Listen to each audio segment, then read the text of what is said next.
یہ اب ہم کو بولتے ہیں نا، ابھی ایک سوال بھی آیا تھا کہ وہاں کے امام کے پیچھے نماز کیوں نہیں پڑھتے. میں کہتا ہوں ہمارا تو چھوڑیے، اپنی خیر لیجئے.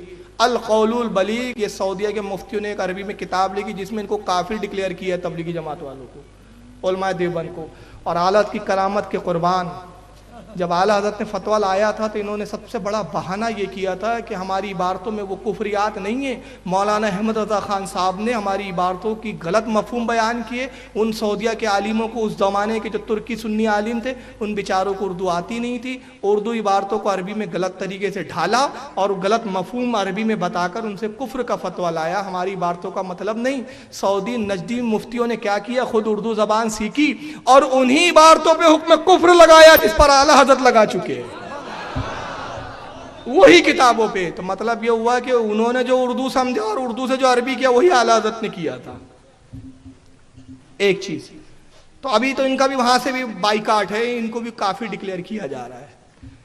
تو بہرحال کسی زمانے میں محمود الحسن صاحب کا ترجمہ سعودیہ نے چھاپا تھا، اب بند کر دیا. محمود الحسن ان کے پہلے استاد مولانا الیاس کاندھلوی کے. ابتدائی تعلیم محمود الحسن سے حاصل کی مولانا مولوی الیاس صاحب نے، اور اس کے بعد جب فارغ ہوئے تو مزید علم کے لیے مولانا خلیل احمد امبیٹھی سے انہوں نے پڑھا. مولانا خلیل احمد امبیٹھی مولانا رشید احمد گنگوہی کے شاگرد. کتنے تعلقات ہو گئے دیوبند سے گہرے.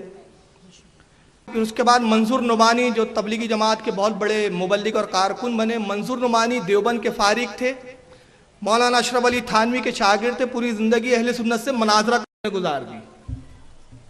یہ سب تعلقات ہے. ابو الحسن ندوی جو ندوۃ العلماء کے بانی تو نہیں تھے، محتمم تھے، ابھی ہمارے علی میاں ندوی بولتے تھے ان کو. ان کا بھی تبلیغی جماعت سے گہرا تعلق رہا. اور سب سے مستند جو کتاب ان کے حالات، مولانا الیاس کی حالات پر مانی جاتی ہے، وہ جناب ابو الحسن ندوی صاحب کی کتاب مولانا الیاس اور ان کی دینی دعوت.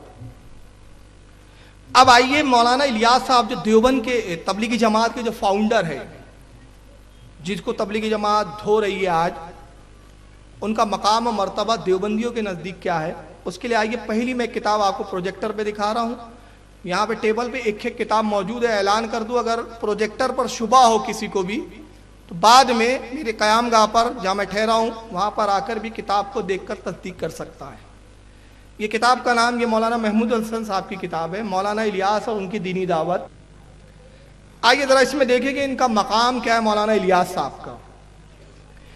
اس کتاب کا صفحہ نمبر 51 52 51 52 51 پہ لکھا جاتا ہے امی بی، یعنی مولانا الیاس صاحب کی نانی امی بی مولانا پر بہت شفیق تھی. فرمایا کرتی تھی کہ اختر، ان کا لاڑ کا نام گھر میں مولانا الیاس صاحب کا کیا تھا؟ اختر. فرمایا کرتی تھی کہ اختر مجھے تجھ سے صحابہ کی خوشبو آتی ہے. کبھی پیٹھ پر محبت سے ہاتھ رکھ کر فرماتی کیا بات ہے کہ تیرے ساتھ مجھے صحابہ کی سی صورتیں چلتی پھرتی نظر آتی ہے. مولانا محمد الیاس صاحب میں ابتدا سے صحابہ اکرام کی والہانہ شان کی ایک ادا اور ان کی دینی بے قراری کی ایک جھلک تھی، جس کو دیکھ کر مولانا محمود حسن ان کے استاد یعنی صاحب رحمت اللہ علیہ شیخ الہند بھی فرمایا کرتے تھے کہ میں جب مولوی الیاس کو دیکھتا ہوں تو مجھے صحابہ یاد آ جاتے ہیں.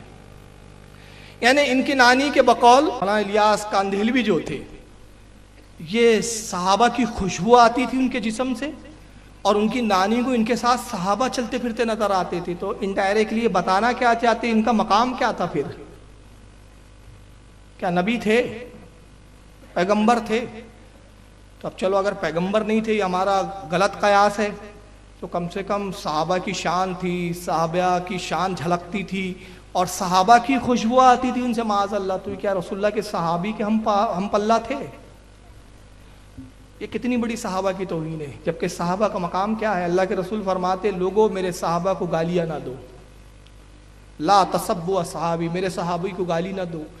قسم وحدہ لا شریک کی، میرا کوئی صحابی اگر ایک مد ایک مٹھی جو اللہ کی راہ میں خیرات کرے اور تم احد پہاڑ کے برابر سونا خرچ کر دو تو میرے صحابہ کے مقام کو نہیں پہنچ سکتے. اور یہ تم جو کہتے ہو صاحب ہماری جماعت بڑھ رہی ہے، میں نے کہا بڑھ نہیں رہی اور بڑھیں گی. آپ کس خوش فہمی میں؟ بڑھیں گی اس لیے نہیں بڑھیں گی کیونکہ ہم جانتے ہیں کہ ہمارے نبی کا قول پتھر کی لکیر ہے. ہمارا نبی جھوٹا نہیں ہے، ان کے یہاں تو خدا بھی جھوٹ بولتا ہے میرے پاس کتاب میں کتابیں لائے ہوں، فتاوی رشیدیہ یہاں موجود ہے، اس میں لکھا ہے اللہ تعالیٰ جھوٹ بول سکتا ہے۔ تو تمہارے تو خدا بھی جھوٹ بولتا ہے، ہمارے تو نبی نہیں جھوٹ بولتا، تو خدا کیا بولے گا؟ ارے نبی چھوڑو، ہمارے یہاں کا بزرگ جھوٹ نہیں بولتا، ہمارے یہاں تو اعلیٰ حضرت کبھی جھوٹ نہیں بولے، تو ہمارے نبی کیا جھوٹ بولیں گے؟ تو نبی نے کہا پتھر کی لکیر، تو نبی نے کہا 72 جہنم میں جائیں گے۔ اب 72 کو ایک طرف رکھو اور جنت کو ایک طرف، جنتی کو رکھو، میجارٹی کس کی دکھ رہی ہے؟ 72 کی، اور اتنے بھی ناکافی ہوں گے۔ حدیث پڑھو، بخاری پڑھو، بے عشق محمد پڑھتے ہیں یہ بخاری، آتا ہے بخاری، ان کو بخاری نہیں آتی، بخاری میں اللہ آپ سبھی سے گزارش ہے، یہ ویڈیو بہت محنت سے بنائی گئی ہے، پلیز اسے زیادہ سے زیادہ فیس بک اور واٹس ایپ میں شیئر کریں، چینل کو آگے بڑھانے میں ہماری مدد کریں۔ جزاک اللہ خیر، اور ویڈیو دیکھنے کے لیے آپ کا بہت بہت شکریہ۔